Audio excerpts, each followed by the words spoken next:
This testimony is about the graciousness and the mercy of God.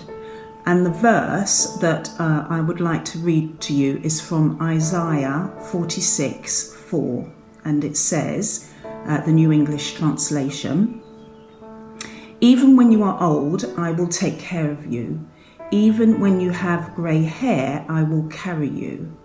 I made you, and I will support you. I will carry you and rescue you." And what I wanted to speak about was my mum, that a lot of you know. She was 80 on the 2nd of April of this year, so kind of at the beginning of COVID.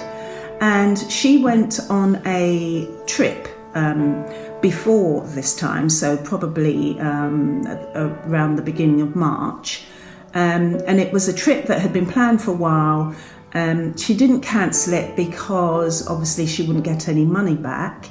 But before she went, John Wheeler prayed for her, and we as a family prayed for her while she was on the trip.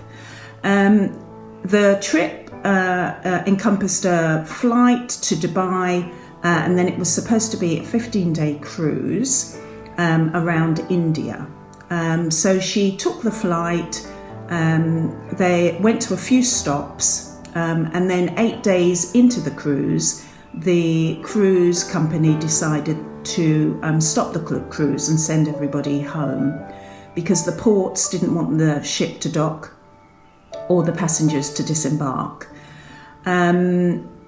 When Mum returned to the UK, she was met by my brother at Heathrow and had to be wheeled out of arrivals in a wheelchair because she was so short of breath she couldn't walk 3 meters. And although my doctor middle sister had advised my brother to take my mum to A&E, he decided to listen to my mum instead, who wanted to go home, and took her there. However, fortunately, the following day she went to her GP. He sent her to the hospital for some tests, and then we went on the Thursday to get the results.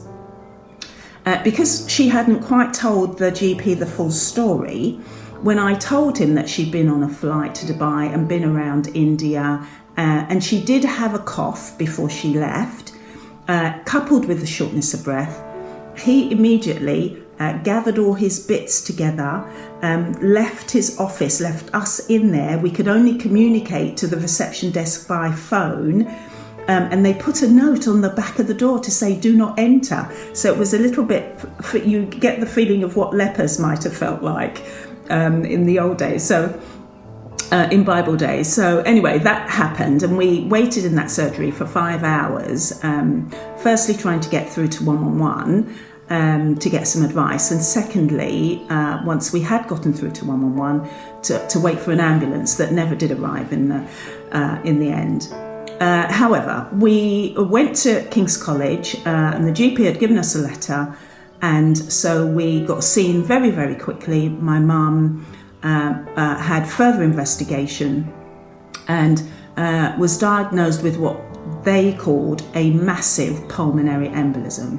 And for those of you that are not medical, a pulmonary embolism is a blood clot or a series of blood clots on the lungs. So I give God all the thanks and all the praise and all the honour that actually He worked it. This is my belief, my faith, that she came back day 8 rather than day 15. Because if she had been on the cruise for a further 7 days, the story may have been very, very different. As it was, she was diagnosed quickly, she was treated, and even though she had to spend a week in hospital and was initially put on a COVID ward, even in that, she was one of the first people to be put on that ward, and so she got a side room, a private room. And although the ward was in disarray and she stayed there for quite a few days, she didn't get COVID, and she tested negative when tested. So that was all to God's glory. It really has made me thankful that we prayed and we put her in God's hands before she went on the trip and while she was on the trip. I wanted to also just read you this verse from Psalm 121, verses 7 and 8, which says, "The Lord will keep you from all harm. He will watch over your life. The Lord will watch over your coming and going, both now and forevermore."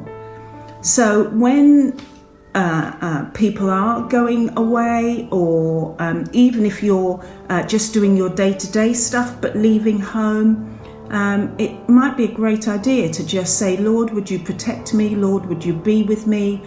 Lord, would you oversee my coming and going?" Just so that you're putting yourself or your family or your friends in God's hands and standing on and in the faith that He will protect.